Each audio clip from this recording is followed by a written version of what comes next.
Hello बच्चों, आप सभी का हमारे YouTube चैनल एजुकेशन प्लस में बहुत बहुत स्वागत है। मैं मनोज कुमार और इस वीडियो में हम NCERT गणित क्लास 9th की प्रश्नावली 13.1 का क्वेश्चन नंबर 4 एवं 5 हल करेंगे। तो क्वेश्चन नंबर 4 हमें दिया हुआ है, किसी डिब्बे में भरा हुआ पेंट 9.375 वर्ग मीटर के क्षेत्रफल पर पेंट करने के लिए पर्याप्त है। इस डिब्बे के पेंट से 22.5 सेंटीमीटर गुणा 10 सेंटीमीटर गुणा 7.5 सेंटीमीटर विमा वाली कितनी ईंट पेंट की जा सकती हैं। देखिए, डिब्बे में जो पेंट है उससे केवल इतना ही स्थान पेंट किया जा सकता है और हमें उसी डिब्बे के पेंट से ईंटों को पेंट करना है, जिसमें एक ईंट की जो माप ये हमें दी हुई है। देखिए, जब हम ईंट को पेंट करेंगे तो उसको संपूर्ण भाग को पेंट किया जाएगा, यानी कि एक ईंट को पेंट करने के लिए उसके संपूर्ण पृष्ठ को पेंट करना होगा, यानी कि एक ईंट का हमें संपूर्ण पृष्ठ यहाँ पर ज्ञात करना है। तो पेंट के लिए जो पर्याप्त स्थान का जो क्षेत्रफल है जिस पर हम पेंट कर सकते हैं वो है 9.375 वर्ग मीटर। अब ये ईंट की बीमाई कितने में, सेंटीमीटर में, इसको भी हम सेंटीमीटर में बदल लेते हैं।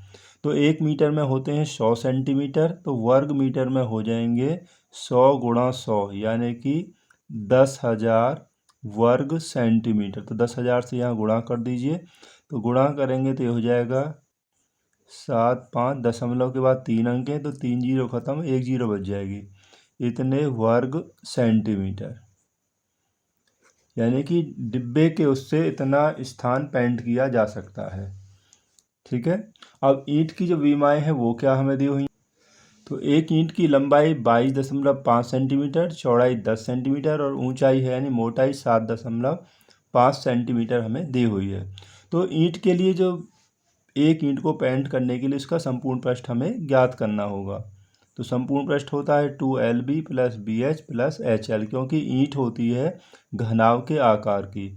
तो LB यानी लंबाई गुणा चौड़ाई 22.5 गुणा 10 प्लस BH यानी कि 10 गुणा 7.5 प्लस HL 7.5 गुणा, और L कितनी हो जाएगी हमारी, देखिए यहाँ हम इधर कर लेते थोड़े से, तो L है हमारे पास यहाँ 22.5, इसको हम कैलकुलेट कर लेंगे। तो बराबर देखिए 10 से गुणा करेंगे 225, यहाँ 75 और प्लस इसमें 7.5 से यहाँ गुणा कर दीजिए तो ये हो जाएगा 168.75। तो 2, इसको आप प्लस कर लीजिए, 225 और 75 कितना हो गया, ये 300 हो गया, 300 और 168 जोड़िए 468, यानी गुणा 468.75। तो ये जोड़कर हो गया 468.75। अब 2 से यहाँ गुणा कर दीजिए तो ये हो जाएगा 37.50, इतने वर्ग सेंटीमीटर। तो ईंट का जो एक ईंट का जो संपूर्ण पृष्ठ हो गया 937.50 वर्ग सेंटीमीटर।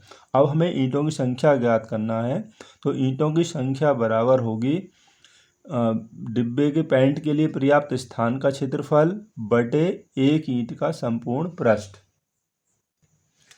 ईंटों की संख्या बराबर होगी डिब्बे के पेंट के लिए पर्याप्त स्थान का क्षेत्रफल, यानी जितने स्थान पर वो पेंट किया जा सकता है, बटे एक ईंट का संपूर्ण पृष्ठीय क्षेत्रफल। अब देखिए, अब क्षेत्रफल वो कितना था, ये था आपका, हमने जो निकाल लिया था वर्ग मीटर से सेंटीमीटर में जो चेंज कर लिया था, ये हो गया, और एक ईंट का जो हमारा जो आया है वो आ गया 937.50 वर्ग सेंटीमीटर। तो हम यहाँ पर इसका मान ये रख लेते हैं, तो ये हमने यहाँ पर रख दिया। दशमलव के यहाँ बाद यहाँ पर 2 जीरो हैं तो दशमलव हटा दीजिए, 750, दशमलव के बाद 2 अंक हैं तो यहाँ पर क्या हो जाएगा, 2 जीरो ऊपर बढ़ जाएंगी और नीचे ये हट जाएगा 50। इनको हटाने के लिए यानी कि 100 से ऊपर और नीचे गुणा कर देंगे, नीचे पॉइंट हट जाएगा, तो इससे ये कैंसिल हो गया और यहाँ पे कितना बचा, यहाँ बचा 100। तो ईंटों की संख्या क्या हो जाएगा, 100 ईंट, यानी कि उस डिब्बे के पेंट से 100 ईंटों को पेंट किया जा सकता है। अब हम इसी प्रश्नावली का अगला क्वेश्चन देखते हैं।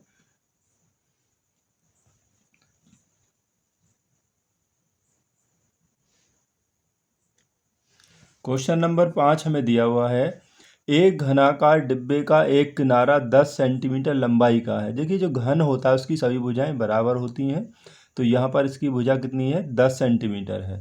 तथा एक घनाव आकार, दूसरा जो डिब्बा है वो घनाव के आकार का है, जिसकी लंबाई, चौड़ाई और ऊंचाई 12.5 सेंटीमीटर, चौड़ाई 10 और ऊंचाई है 8 सेंटीमीटर है। अब पहले भाग में पूछा गया है किस डिब्बे का पार्श्व पृष्ठीय क्षेत्रफल अधिक है। तो हम पहले दोनों का वक्र पृष्ठीय क्षेत्रफल निकालेंगे और उनकी तुलना कर लेंगे। और सेकंड भाग में हमें पूछा है किस डिब्बे का कुल पृष्ठीय क्षेत्रफल कम है। तो हमें दोनों का वक्र पृष्ठीय क्षेत्रफल और दोनों का संपूर्ण पृष्ठीय क्षेत्रफल ज्ञात करना है। घनाकार डिब्बे की जो भुजा ए हमें दे रखी है 10 सेंटीमीटर, तो पार्श्व पृष्ठीय क्षेत्रफल का मतलब होता है उसका वक्र पृष्ठ। वक्र पृष्ठ घन का क्या होता है, ये होता है 4a²। तो 4, अब a हमारे पास है 10, तो 10 का वर्ग कर दीजिए। 4 गुणा 10 का वर्ग कितना होगा, 100 होगा। तो ये हो जाएगा 100 गुणा 4, 400 वर्ग सेंटीमीटर। अब हमें इसका संपूर्ण पृष्ठ भी निकालना है, तो वो भी अभी निकाल लेते हैं। तथा संपूर्ण पृष्ठ, तो जो घन होता है, घन का संपूर्ण पृष्ठ वो क्या होता है, होता है 6a²। ए का मतलब है भुजा, तो 6a हमारी भुजा 10 दी हुई है, 10 का वर्ग, तो 6 गुणा ये होगा 100। तो इसका जो संपूर्ण पृष्ठ हो जाएगा वो 600 वर्ग सेंटीमीटर। अब जो हमारा जो घन के आकार का जो डब्बा है, हमने उसका वक्र पृष्ठीय क्षेत्रफल भी निकाल लिया और संपूर्ण पृष्ठीय क्षेत्रफल भी। अब जो दूसरा डिब्बा है उसकी वक्र पृष्ठ और संपूर्ण पृष्ठ और ज्ञात कर लेते हैं। तो देखिए घनाभाकार जो डिब्बा है दूसरा, उसकी लंबाई 12.5 सेंटीमीटर और चौड़ाई जो है वो 10 सेंटीमीटर और ऊंचाई है इसकी 8 सेंटीमीटर। तो पहले इसका वक्र पृष्ठ निकाल लेते हैं।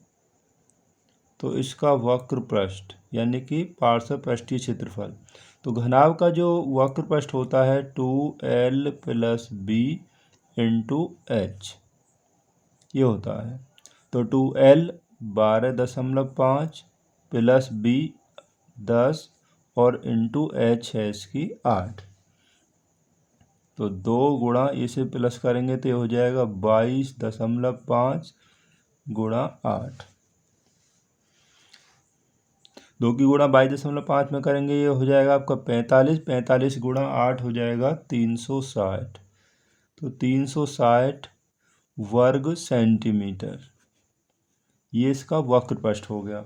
अब हम इसका संपूर्ण पृष्ठ और निकाल लेते हैं, क्योंकि दोनों की ही हमें कंपेयर करनी, कौन सा अधिक है कौन सा कम है। संपूर्ण पृष्ठ, तो संपूर्ण पृष्ठ जो होता है घनाभ का 2lb + bh और प्लस h है, ये संपूर्ण पृष्ठ के लिए सूत्र होता है।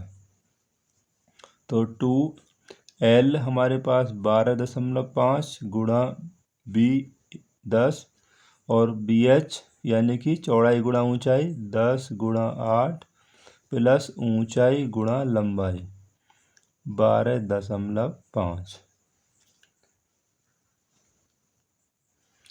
ठीक, अब 2 गुणा इसकी गुणा करेंगे तो हो गया 125 प्लस 10 गुणा 8 80 हो गया और प्लस इसकी गुणा करेंगे तो ये हो जाएगा 100 हो गया।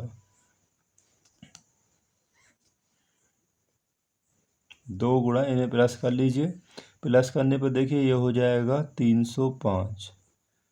305 गुणा 2 तो ये हो गया 610। 610 वर्ग सेंटीमीटर। तो घनाभ का जो संपूर्ण पृष्ठ है 610 हो गया, वक्र पृष्ठ हो गया 360 वर्ग सेंटीमीटर। अब हमें जो पहला जो पूछा गया था, पहला जो भाग था, देखिए उसमें क्या पूछा है, हमें पूछा है कि किस डिब्बे का पार्श्व पृष्ठीय क्षेत्रफल अधिक है। तो अधिक देखिए किसका अधिक है, हमें ये पूछा है पहले भाग में।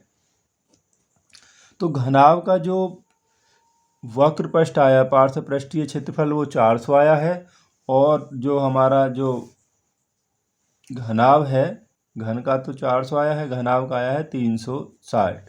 तो अधिक किसका है, तो अधिक किसका है, यानी कि घन का पृष्ठीय जो क्षेत्रफल है वो अधिक है।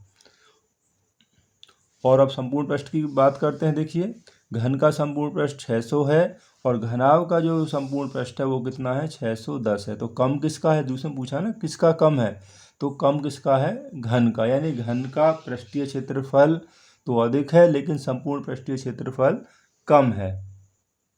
तो पहले भाग में हम लिख देंगे कि घनाकार डिब्बे का पार्श्व पृष्ठीय क्षेत्रफल अधिक है, और कितना अधिक है, 400 - 360 यानी कि 40 वर्ग सेंटीमीटर वो अधिक है।